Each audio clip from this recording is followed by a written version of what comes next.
Well, tonight was tough. We had a questionable decision in Fiona Connolly with an injury that happened yesterday at practice. So we'll see what the Christmas break and holiday break bring for her. Hopefully a little bit of rest and recovery.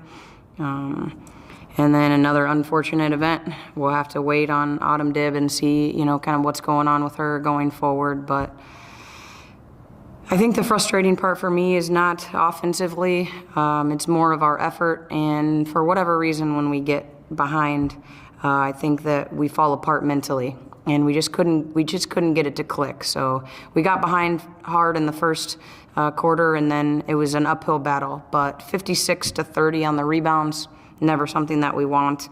Giving up 46 points in the paint, and then unfortunately 63 points off their bench. I mean, not a lot of things went great for us today. Somehow we managed to keep it under 16 turnovers, so we'll take that.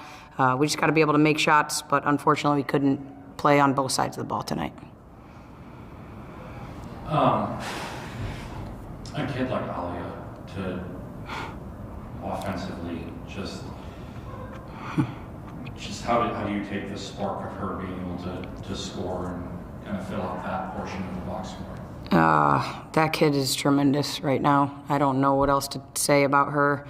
Is her defense where we want it to be? No, but she's a darn freshman. I mean, offensively, for her to take 14 shots, and honestly, probably 9 or 10 of them were created on her own. 8 of them were from 3. And she only turned the ball over 2 times, but was able to steal it back 2 times as well. So I think there's something to be said for the things that she's bringing to the table. But for a freshman to fight when you're down that many, that says a lot about her character and her commitment to what we're doing, regardless of the score. So that's somebody I'm really proud of. She shows up every day trying to get better, and she puts more pressure on herself than we do as a coaching staff. So super happy with that freshman. You said in your opening press conference that you want the last 5 minutes of the game to look the same regardless of winning, losing, anything like that.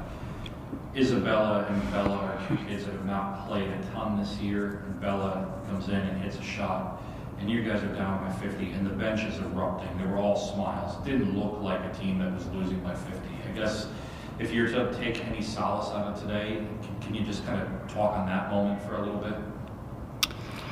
They're not bad people.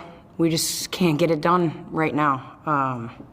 So there's something to be said for having a team that, and we just talked about it, we were 0-11 and they showed up for 2 really good days of practice. And like I said, unfortunate events in practice, whether it's in practice or games, showed up, and it kind of sucked the wind out of our sails when we had a last-second decision about Fiona, and it was hard for the team to bounce back. I know they lean on her offense a lot, but Bella comes every single day and she's on the scout team at times, and she just makes our team better. She always brings energy. I think there's a little bit of trust there too, and she is an upperclassman. So for her to knock down that shot, I mean, her teammates have nothing to do but to be excited for her regardless of the score, because that's what she brings for them every day. So it was nice for that to be reciprocated. Unfortunately, it was on these terms instead of the reverse terms, but happy that our bench is able to understand the things that Isabella and Bella both have to do day in and day out, and that's exactly what they deserved when they were able to knock down a shot or grab a rebound or whatever the case may be. You have 12 days until your next game. I know we had talked about in the last press conference about just being able to focus on basketball for a little bit, but I imagine these kids are going to get a break to be able to go home for a little bit. I guess, how needed maybe is that to everyone to just kind of go to their neutral corners and then come back in a couple days? Yeah, usually Christmas break always comes at the right time. I say that, I think I've said that every season, no matter where it's been and who it's been with, but I think that it's time. It's time for us to go away. It's time for the team not to think about basketball as an X's and O's and get back to basketball on an individual basis. So then they can get their mind back to where they need to be, have a little bit more confidence in their own game, the same way that they showed up over the summer and when they came back for school in August. And but it's time. Everybody, we preach relationships and family, and so what better time of year than go home and spend that with your friends and family. So there's a lot of things. Some of them will leave today, some of them will leave tomorrow, but I do hope that they can get that rest and recovery, feel a little love, and then come back, and hopefully we're a little rejuvenated going into the conference season. And finally, I just want to ask about Kayla Sullivan. You put her in early. I imagine you needed to find some minutes with Fiona out there, and I think she knocked down a couple baskets early on. Just what did you see from her in the early portion of this game? Yeah, she's probably the next kid up that has the scoring mindset, and we really like that out of her. It takes her a little bit longer to figure out what we're doing defensively, and honestly, if it's man to man, I don't question it. Zone defense, because she has to know multiple positions at multiple times depending on who we have in and what the lineup looks like.